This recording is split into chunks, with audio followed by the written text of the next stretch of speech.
ಅವರಿಗೆ ಧನ್ಯವಾದಗಳು. ಇದೀಗ ಸಭಾಧ್ಯಕ್ಷರು, ಸಂಸ್ಥಾಧ್ಯಕ್ಷರು, ನಮ್ಮೆಲ್ಲರ ಅಚ್ಚುಮೆಚ್ಚಿನ ಆಚಾರ್ಯರು ಆಗಿರುವ ಶ್ರೀಯುತ ಡಾಕ್ಟರ್ ಕೆ ಶಂಕರನಾರಾಯಣ ಜಯಸರು ಸಭೆಯನ್ನು ಕುರಿತು ತಮ್ಮ ಅಧ್ಯಕ್ಷ ವಚನವನ್ನು ನೀಡಬೇಕು ಅಂತ ಪ್ರಾರ್ಥಿಸ್ತೀನಿ.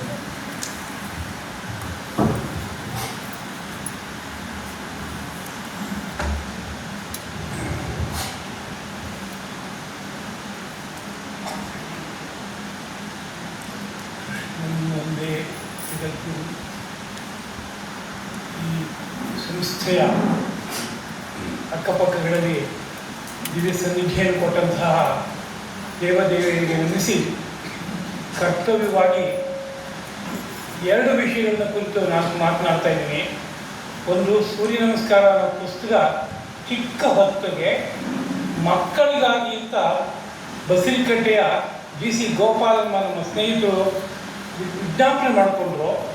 ಆದರೆ ಮಕ್ಕಳಿಗಾಗಿ ಆದರೂ ಸಹ ಸೂರ್ಯನನ್ನು ಭಾರತ ಮಹರ್ಷಿಗಳು ಹೇಗೆ ಕಂಡಿದ್ದಾರೆ ಅನ್ನೋ ಬಗ್ಗೆ ಒಂದು ಸಮಗ್ರವಾದ ಪರಿಚಯವನ್ನು ಸಂಕ್ಷಿಪ್ತ ಭಾಷೆಯಲ್ಲಾದರೂ ಕೊಟ್ಟು ಇವತ್ತು ಸಮಾಜದಲ್ಲಿ ಉಳ್ಕೊಂಡಿರುವಂತಹ ಯಾವುದೋ ಒಂದು ವ್ಯಾಯಾಮದ ತರಹ ಇರುವಂತಹ ಯಾವ ಅಭ್ಯಾಸ ಇದೆಯೋ ಅದರಲ್ಲೂ ಕೂಡ ವೈಶಿಷ್ಟ್ಯ ಏನಿದೆ ಅನ್ನೋ ಬಗ್ಗೆ ತಿಳಿಸಬೇಕಾದ ಕರ್ತವ್ಯ ಅನ್ನೋ ಮನಸ್ಸಿನಿಂದ ಒಂದು ರೀತಿಯಾದಂತಹ ಒಂದು ಪಾಕ ಇದರಲ್ಲಿ ಹೊರಗಡೆ ತಂದಿರುವಂತಹ ಒಂದು ಚಿಕ್ಕ ಪುಸ್ತಕ. ಇದರ ಹಿನ್ನೆಲೆಗೆ ನನ್ನ ಪರಿಶ್ರಮ ಏನಿದೆ ಅನ್ನೋದು ಎರಡು ಮಾತಿನಲ್ಲಿ ವ್ಯಕ್ತಪಡಿಸಬೇಕಾದ ಕರ್ತವ್ಯ. ನಾನು ಸಂಸ್ಕೃತ ಕಾಲೇಜಿನಲ್ಲಿ ವಿದ್ಯಾಭ್ಯಾಸಕ್ಕೆ ಬಂದಾಗ ಬಹಳ ವರ್ಷದ ಹಿಂದಿನ ಕಥೆ, 65 ವರ್ಷದ ಹಿಂದಿಗೆ ಪಟ್ಟಾಭಿ ಮೈಸೂರಲ್ಲಿ ಯೋಗ ಅಧ್ಯಾಪಕರಾಗಿದ್ದರು. ಅವರು ಮುಚುಕುಂದ ಕೃಷ್ಣಮಾಚಾರ್ಯರಿಂದ ಯೋಗವನ್ನು ಅಧ್ಯಯನ ಮಾಡಿದವರಾಗಿದ್ದರು. ಅಲ್ಲಿ ಯೋಗ ತರಗತಿಗೆ ಸೇರಿಕೊಂಡೆ. ಆಗ ಆಸನ, ಪ್ರಾಣಾಯಾಮ ಇವುಗಳ ಅಭ್ಯಾಸ ಆರಂಭ ಆಯಿತು ನನಗೆ. ಜೊತೆಗೆ ಸಂಸ್ಕೃತ ವಿಶೇಷವಾದ ಅಧ್ಯಯನ ಇದ್ರಿಂದ ಆಮೂಲಾಗ್ರವಾಗಿ ಸಂಸ್ಕೃತದ ಗ್ರಂಥಗಳನ್ನು ಅವರಿವರ ಸಹಕಾರಗಳಿಂದ ಅಧ್ಯಯನ ಮಾಡಿದಾಗ ಇದೊಂದು ಅದ್ಭುತವಾದಂತಹ ಜ್ಞಾನದ ನಿಧಿ ಅಂತ ಅನ್ನಿಸ್ತು. ಹಾಗಾಗಿ ಸುದೀರ್ಘ ಕಾಲ 25 ವರ್ಷಗಳ ಕಾಲ ಅನೇಕ ಕಡೆಗಳಲ್ಲಿ ಯೋಗವನ್ನು ಹೇಳ್ಕೊಡೋದಕ್ಕೆ ಸಾಧ್ಯವಾಯಿತು.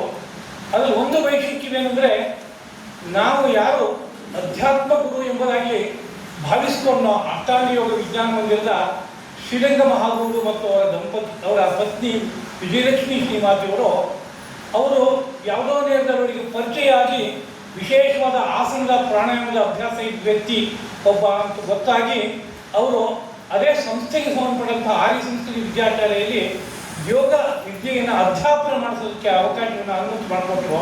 ಹಾಗಾಗಿ ಮೊಟ್ಟ ಮೊದಲು ಅಲ್ಲಿ ಒಂದು ರೀತಿಯಾದಂಥ ಯೋಗ ತರಗತಿಗಳನ್ನು ಆರಂಭ ಮಾಡಿ ನಂತರದಲ್ಲಿ ನಗರದಲ್ಲಿ ನಾನಾ ಕಡೆಗಳಲ್ಲಿ ಆ ರೀತಿಯಾದಂಥ ತರಗತಿಯನ್ನು ನಡೆಸಿದೆ. ತುಂಬ ಪ್ರಧಾನವಾಗಿ ಆರ್ಷ ವಿದ್ಯೆಗಳು ಬಹಳ ಆಳವಾದ ಹಿನ್ನೆಲೆಯಿಂದ ಕೂಡಿವೆ. ಅದನ್ನು ಅರ್ಥ ಮಾಡ್ಕೋಬೇಕಾದ್ರೆ 3-4 ಶಾಸ್ತ್ರ ವಿದ್ಯೆಗಳ ಪರಸ್ಪರ ಸಂಬಂಧ ಏನು ಅನ್ನೋದು ಅರ್ಥ ಆಗಬೇಕಾಗತ್ತೆ. ಆ ನೇರದಲ್ಲಿ ನನಗೆ ಅದೃಷ್ಟವಶಾತ್ ಆನುವಂಶಿಕವಾಗಿ ಆಯುರ್ವೇದ, ಯೋಗ, ಜ್ಯೋತಿಷ 3 ವಿದ್ಯೆಗಳು ಬಂದಿವೆ. ಅದರ ನೇರದಲ್ಲಿ ಈ 3 ವಿದ್ಯೆಗಳ ಪರಸ್ಪರ ಸಂಬಂಧ ಕುರಿತು ಬಹಳ ದೀರ್ಘಕಾಲದಿಂದ ಅನುಸಂಧಾನ ಮಾಡ್ತಾ ಬಂದಿರುವ ಪರಿಣಾಮವಾಗಿ ನನಗೆ ಏನೋ ಒಂದು ವಿಶೇಷವಾದಂಥ ಒಂದು ಕಾನ್ಫಿಡೆನ್ಸ್ ಅಂತ ಹೇಳಬೇಕು. ಅದು ಎಷ್ಟು ಮಟ್ಟಿಗೆ ಅಂತ ಹೇಳೋಕ್ಕಾಗಲ್ಲ. ಈ ವಿದ್ಯೆಯನ್ನು ಬಳಸ್ಕೊಂಡು ತುಂಬ ಅದ್ಭುತವಾದ ಅನೇಕವನ್ನು ಸಾಧಿಸೋದಕ್ಕಾಗುತ್ತೆ. ನಾನಾ ರೋಗಗಳಿಗೆ ಚಿಕಿತ್ಸೆ ಕೊಡೋಕೆ ಬರುತ್ತೆ ಇದರಲ್ಲಿ. ಯಾಕೆಂದರೆ ಒಂದು ಪದ್ಮಾಸನದ ಬಗ್ಗೆ ಹೇಳುವಾಗ ಯಾವುದೇ ರೋಗ ಇದ್ದರೂ ಈ ಪದ್ಮಾಸನ ತೆಗೆಯೋಕ್ಕಾಗತ್ತೆ ಅಂತ ಹೇಳುತ್ತೆ. ಅದೇ ರೀತಿ ಒಂದು ಸಿದ್ಧಾಸನದ ಬಗ್ಗೆ ಹೋದರೆ ಶರೀರದ ಯಾವುದೇ ವ್ಯಾಧಿ ಇದ್ರೂ ತೆಗೆಯೋಕ್ಕಾಗತ್ತೆ ಅಂತ. ಹೇಗೆ ತೆಗೆಯೋಕ್ಕಾಗತ್ತೆ ಅನ್ನೋದು ಒಂದು ದೊಡ್ಡ ಪ್ರಶ್ನೆ. ಸುಮ್ಮನೆ ಒಂದು ಕಡೆ ಕೂತ್ಕೊಳ್ಳೋ ಅಭ್ಯಾಸ ಮಾಡಿದಾಗ ಅದು ಶರೀರದ ಎಲ್ಲ ವ್ಯಾಧಿಯನ್ನು ತೆಗೆಯುತ್ತೆ ಅಂದರೆ ಇದು ಸುಮ್ಮನೆ ಹೊಗಳ್ತಾ ಇರೋ ಭಾಷೆನ. ಇದರಲ್ಲಿ ಏನಾದರೂ ಒಂದು ಸತ್ಯಾರ್ಥ ಇದೆಯಾ ಅಂತ ಒಂದು ಪ್ರಶ್ನೆ ಉಟ್ಕೊಳ್ಳುತ್ತೆ. ಆ ನೇರದಲ್ಲಿ ದೀರ್ಘಕಾಲದ ಅಧ್ಯಯನ ಮಾಡಿದಾಗ ಅದರಲ್ಲಿ ಒಂದು ವಿಶಿಷ್ಟವಾದ ವಿಜ್ಞಾನ ಇದೆ. ಪದ್ಮಾಸನ ಒಂದನ್ನೇ ಆಗಲಿ ಹೇಗೆ ಅಭ್ಯಾಸ ಮಾಡಬೇಕು ಅಂತ ಅವ್ರು ಹೇಳ್ತಾ ಇದ್ದಾರೋ ಹಾಗೆ ಅಭ್ಯಾಸ ಮಾಡಿದಾಗ ಇಡೀ ಶರೀರ ಯಂತ್ರದಲ್ಲಿ ಮೂಲಭೂತವಾದ ಅನೇಕ ಚೇಂಜಸ್ ಅಂತ ಇರುತ್ತೆ, ರ್ಯಾಡಿಕಲ್ ಚೇಂಜಸ್ ಅಂತ ಅಂದ್ಕೊಡುತ್ತೆ. ಆ ನೇರದಲ್ಲಿ ಸೂರ್ಯ ನಮಸ್ಕಾರದ ಬಗ್ಗೆ ಆಲೋಚನೆ ಮಾಡಿದಾಗಲೂ ಇದೊಂದು ಅದ್ಭುತವಾದಂಥ ಯೋಜನೆ. ಭಾರತೀಯ ಮಹರ್ಷಿಗಳು ಪ್ರಾಚೀನ ಕಾಲದಿಂದ ಸೂರ್ಯಾರಾಧನೆ ಅಂತ ತಂದ್ಕೊಂಡ್ಬಂದಿದ್ದಾರೆ. ಆರೋಗ್ಯಂ ಭಾಸ್ಕರಾದಿಚ್ಛೆ, ಭಾಸ್ಕರನಿಂದ ಆರೋಗ್ಯವನ್ನು ಬಯಸಬೇಕು ಅಂತ ಹೇಳ್ಕೊಂಡ್ಬಂದಿದ್ದಾರೆ. ಸೂರ್ಯೋಪಾಸನೆ ನಾನಾ ಥರದಲ್ಲಿ ಬಂದಿದೆ. ಅದರ ಒಂದು ಹೆಜ್ಜೆಯಾಗಿ ಈ ಸೂರ್ಯ ನಮಸ್ಕಾರ ಬಂದಾಗ ಇದರಲ್ಲೂ ಆರೋಗ್ಯವನ್ನು ಸುಧಾರಿಸೋದಕ್ಕೆ ಬೇಕಾಗುವ ಅನೇಕ ವಿಜ್ಞಾನಗಳು ಸೇರಿರಲೇಬೇಕು ಅನ್ನೋ ಮನಸ್ಸಿನಿಂದ ನಾನಾ ಪ್ರಯೋಗಗಳನ್ನು ಸಾಕಷ್ಟು ಕಾಲ ನಾನು ನಡೆಸಿದೆ. ಆ ನೇರದಲ್ಲಿ ನನಗೆ ಇದೊಂದು ಅದ್ಭುತವಾದ ಚಿಕ್ಕದಾದ ಅತ್ಯುತ್ಕೃಷ್ಟವಾದಂತಹ ಭಾರತೀಯ ಪದ್ಧತಿಯ ಶರೀರವನ್ನು ಸುಧಾರಣೆ ಮಾಡೋದಕ್ಕೆ ಬೇಕಾಗುವ ಒಂದು ಕಡೆಯಿಂದ ಆಸನವೂ ಹೌದು, ಇನ್ನೊಂದು ಕಡೆಯಿಂದ ಒಂದು ಉತ್ಕೃಷ್ಟವಾದ ವ್ಯಾಯಾಮವೂ ಹೌದು, ಆ ರೀತಿಯಾದ ಒಂದು ಪದ್ಧತಿಯನ್ನು ತಂದಿದಾರಲ್ಲ ಅಂತ ನನ್ನ ಮನಸ್ಸು ಅರಳಿತು ಒಂದೇರದಲ್ಲಿ. ಹಾಗಾಗಿ ಯಾರೋ ಪ್ರಶ್ನೆ ಮಾಡಿ ಇದ್ರ ಬಗ್ಗೆ ಒಂದು ಸಣ್ಣ ಪುಸ್ತಕ ಬರ್ಕೊಡಿ ಅಂತ ಕೇಳಿದ್ರು. ಪುಸ್ತಕ ಬರೆಯೋದಕ್ಕೆ ಹೋದ್ರೆ ಇನ್ನೂ ತುಂಬ ಬರೆಯೋದಿದೆ. ಅದು ಚಿಕ್ಕ ಮಕ್ಕಳಿಗೆ ಅಂತ ಕೇಳಿದ್ರಿಂದ, ಹೈಸ್ಕೂಲ್ ಮಕ್ಕಳಿಗೆ ಅಂತ ಕೇಳಿದ್ರಿಂದ ಸಂಕ್ಷೇಪಿಸಿ ಮುಖ್ಯವಾದ ವಿಷಯಗಳನ್ನಷ್ಟು ಅಡಕಗೊಳಿಸಿ ಈ ಅಭ್ಯಾಸ ಯಾವ ಕಾರಣಕ್ಕಾಗಿ ಬಂದಿದೆ, ಹೇಗೆ ಇದು ದೇಹದ ಮೇಲೆ ಕೆಲಸ ಮಾಡುತ್ತೆ, ಯಾವ ಮನಸ್ಸಿನಿಂದ ಸೂರ್ಯನ ನಾವು ಭಾವಿಸಿದ್ದಾರೆ, ಕೇವಲ ಖಗೋಳದಲ್ಲಿರುವಂಥ ಯಾರೋ ಒಬ್ಬ ಸ್ಟಾರ್ ಆಗಿ ನೋಡಿಲ್ಲ, ಒಂದು ನಕ್ಷತ್ರವಾಗಿ ನೋಡಿಲ್ಲ, ಅದು ಹಿಂದ್ಗಡೆ ಇನ್ನೇನೇನಿದೆ ಅನ್ನೋದನ್ನ ಅಷ್ಟು ಗಮನಿಸ್ಕೊಂಡು ಆ ಹಿನ್ನೆಲೆಯಲ್ಲಿ ಸೂರ್ಯನನ್ನು ಭಾವಿಸುವಂತಹ ಒಂದು ಯಾವ ಕ್ರಮ ತಂದುಕೊಟ್ಟಿಯಾರೋ ಅದೊಂದು ಅದ್ಭುತ. ಇದನ್ನು ಪ್ರಯೋಗಬದ್ಧವಾಗಿ ನೋಡಿದ್ರೆ ಗೊತ್ತಾಗುತ್ತೆ. ನಮ್ಮ ಸಂಸ್ಥೆ ಒಂದು ಸಂಶೋಧನೆಯ ಕಾರ್ಯವನ್ನು ಹಾಕ್ಕೊಂಡಿದೆ, ತುಂಬ ಕಾರ್ಯದಿಂದ ಮಾಡ್ತಾ ಇದೆ. ಏನದು ಅಂತ ಕೇಳಿದ್ರೆ, ನಾನು ನಾನಾ ದೇಶಗಳನ್ನು ಓಡಾಡೋದು 2000ಕ್ಕಿಂತ ಸ್ವಲ್ಪ ಮುಂಚೆ 26 ವರ್ಷದ ಹಿಂದೆ ಅನೇಕ ದೇಶಗಳನ್ನು ಓಡಾಡಿದ ಹಾಗೆ ಲಂಡನ್ನಲ್ಲಿ ಒಂದು ತಿಂಗಳಿದ್ದೆ. ಆಗ ಅಲ್ಲಿ ಅನೇಕ ವಿಷಯಗಳನ್ನು ಸಂಗ್ರಹ ಮಾಡಿದೆ, ಅಲ್ಲಲ್ಲಿ ಪ್ರವಚನ ಮಾಡ್ತಾ ಇದ್ದೆ. ಪ್ರವಚನ ಮಾಡಿದಾಗ ನನ್ನೊಂದು ಅಭ್ಯಾಸ ಏನು ಅಂದರೆ, ಪ್ರವಚನದ ನಂತರ ಯಾರು ಏನು ಬೇಕಾದ್ರೂ ಪ್ರಶ್ನೆ ಕೇಳ್ಬೋದು ಅಂತ, ಉತ್ತರ ಹೇಳೋದು ನನ್ನ ಜವಾಬ್ದಾರಿ ಅಂತ ಒಂದು ಮನಸ್ಸಿರುತ್ತೆ ನನಗೆ. ಹೇಳೋಕ್ಕಾಗದೆ ಹೋದರೆ ತಿಳ್ಕೋಬೇಕು, ಅದು ಅಧ್ಯಯನ ಮಾಡಬೇಕಾದ್ರು, ಆ ನೇರದಲ್ಲಿ ಚಿಂತಿಸಿ ಉತ್ತರವನ್ನು ಸಂಗ್ರಹ ಮಾಡಬೇಕಂತ ನಮ್ಮ ಕರ್ತವ್ಯ ಅನ್ನುವ ಪ್ರವೃತ್ತಿಯಿಂದಾಗಿ ಯಾರಿಗೆ ಏನು ಬೇಕಾದ್ರೂ ಪ್ರಶ್ನೆ ಕೇಳ್ಬೋದು ಅಂತ ಅವಕಾಶವನ್ನು ಕೊಟ್ಟಾಗ ಅಲ್ಲಿ ಅನೇಕ ರೀತಿಯಾದಂಥ ಮಾತುಕತೆಗಳು ಬಂದಿದ್ದು ನನಗೊಂದು ಸ್ಫೂರ್ತಿಯನ್ನು ಕೊಡ್ತು. ಮುಂದೆ ಏನು ಕೆಲಸ ಮಾಡಬೇಕಾಗಿದೆ ಅನ್ನೋ ವಿಷಯ ಬಂತು. ಏನು ಅಂಥದ್ದು ಸನ್ನಿವೇಶ ಅಂತ ಕೇಳಿದ್ರೆ, ಅಲ್ಲಿ 2 ವಿಶೇಷವಾದಂತಹ ವಿಷಯವನ್ನು ಇಟ್ಕೊಂಡು ನಾನು ಲಂಡನ್ನಲ್ಲಿದ್ದೆ. ಒಂದು ಭಾರತೀಯ ಯೋಗ ವಿದ್ಯೆಯ ಬಗ್ಗೆ ಅಲ್ಲಿ ಇಲ್ಲಿ ಮಾತನಾಡ್ತಾ ಇದ್ದೆ, ಇನ್ನೊಂದು ಕದ್ದು ಮುಚ್ಚಿ ನಮ್ಮ ಭಾರತೀಯ ಜ್ಯೋತಿಷ್ಶಾಸ್ತ್ರದ ಬಗ್ಗೆ ಮಾತಾಡ್ತಾ ಇದ್ದೆ. ಕದ್ದು ಮುಚ್ಚಿ ಯಾಕೆ ಅಂತ ಕೇಳಿದ್ರೆ, ಲಂಡನ್ನಲ್ಲಿ ಆಸ್ಟ್ರಾಲಜಿ ಬ್ಯಾನ್ ಆಗಿದೆ, ಅದನ್ನು ಅಧಿಕೃತವಾಗಿ ಮಾತಾಡೋದಿಲ್ಲ. ಆದರೆ ನಮಗೆ ಆನುವಂಶೀಯವಾಗಿ ಬಂದ ವಿದ್ಯೆ ಅನ್ನೋ ಕಾರಣಕ್ಕಾಗಿ ಏನೋ ಒಂದಷ್ಟು ಕಾಲ ಇದರಲ್ಲಿ ಏನಿದೆ ಅಂತ ರಹಸ್ಯ ನೋಡಬೇಕು ಅನ್ನೋ ಕಾರಣಕ್ಕೆ ಕುತೂಹಲದಿಂದ ಕೆಲವರಿಗೆ ಜಾತಕದ ಬಗ್ಗೆ ಮಾತನಾಡ್ತಾ ಇದ್ದೆ ವಿಸ್ತಾರವಾಗಿ. ಹಾಗೆ ಯಾವುದೋ ಒಂದು ಸಂದರ್ಭದಲ್ಲಿ ಯಾರೋ ಒಬ್ಬ ಲಂಡನ್ ಕಡೆಯಿಂದ ಬಂದಿರುವಂಥ ವ್ಯಕ್ತಿ, ನಾನು ಯೋಗಸೂತ್ರ ಅವನಿಗೆ ಪಾಠ ಮಾಡ್ತಾ ಇದ್ದೆ ಸಂಸ್ಕೃತ ಕಾಲೇಜಲ್ಲಿ, ಅವನು ಹಾಸ್ಯ ಮಾಡಿ ನಕ್ಕ ಜ್ಯೋತಿಷ್ಯ ಅಂತ ವಿಷಯ ಬಂದ್ಕೊಡ್ಲೆ ಹಗುರವಾಗಿ ಭಾವಿಸಿದ್ನಲ್ಲ ಅಂತ ನನಗೊಂಚೂರು ಮೈ ಉರಿತು. ನಿನಗೆ ನಿನ್ನ date of birth time place ಎಕ್ಸಾಕ್ಟಾಗಿ ಗೊತ್ತಿದೆ ಅಂದರೆ ಅದನ್ನು ಕೊಡು, ಒಂದು ವಾರ ಬಿಟ್ಟ ಮೇಲೆ ನಾನು ಒಂಚೂರು ಮಾತಾಡೋದಿದೆ ಇಷ್ಟು ಹೇಳಿದೆ. ಅವನು ಎಕ್ಸಾಕ್ಟಾಗಿದೆ, ಅದು ಏನೂ ಡೌಟ್ ಇಲ್ಲ, date of birth time place ಕೊಟ್ಟ. ಆನಂತರದಲ್ಲಿ ಒಂದು ವಾರ ಅದ್ರ ಬಗ್ಗೆ ಒಂದು ಸ್ಟಡಿ ಮಾಡಿದೆ, ಜಾತಕ ಅಂತ ಮಾಡಿಕೊಂಡು. ಆಮೇಲೆ ಒಂದು ದಿವಸ ಅವನ್ನ ಬರಕ್ಕೆ ಹೇಳಿದೆ, ನಾನು 2 hours ನಿಮ್ಮ ಜೊತೆ ಡಿಸ್ಕಸ್ ಮಾಡ್ತೀನಿ, ಒಂದು ಕಂಡೀಷನ್, ನಾನು ಹೇಳುವ ಪ್ರತಿ ಸೆಂಟೆನ್ಸ್ ರೈಟ್ ಆರ್ ರಾಂಗ್ ಅಂತ ನೀವು ಮಾತಾಡೋದು, ನೀನು ಮುಲಾಜಿಂದ ಹೇಳ್ಬೋದು, ಇದು ತಪ್ಪು ಅಕ್ಸೆಪ್ಟ್ ಮಾಡ್ಕೊಳ್ಳೋಕ್ಕಾಗಲ್ಲ, ಇದನ್ನು ಅಕ್ಸೆಪ್ಟ್ ಮಾಡ್ಕೋಬೋದು ಅಂತ. ಬರೀ ಜಾತಕದ ಬೇಸಿಸ್ ಮೇಲೆ ಅವನು ಹುಟ್ಟಿದ ಮನೆ ಹೇಗೆ ಅಂತ ನಾನೊಂದು ಚಿತ್ರ ಕೊಟ್ಟೆ ಅವನಿಗೆ. ಒಂದು ರೀತಿಯಲ್ಲಿ ಸ್ಟಂಟ್ ಇದೇನಿದು, ಇಲ್ಲಿ ಕೂತ್ಕೊಂಡು ಒಂದು ಕಾಗದ ಇಟ್ಕೊಂಡು ನನ್ನ ಮನೆ, ಹುಟ್ಟಿದ ಮನೆ ಯಾವ ದಿಕ್ಕಿಗೆ ತಿರುಗಿದೆ, ಸ್ಲೋಪ್ ಯಾವ ಕಡೆಗಿದೆ, ಆ ವ್ಯವಸ್ಥೆ ಏನಿದೆ ಅನ್ನೋ ಬಗ್ಗೆ ಜ್ಯೋತಿಷ್ಶಾಸ್ತ್ರ ಹಿಂದಿನಲ್ಲಿ ಮಾತಾಡೋದಕ್ಕೆ ಅವಕಾಶ ಇದೆ.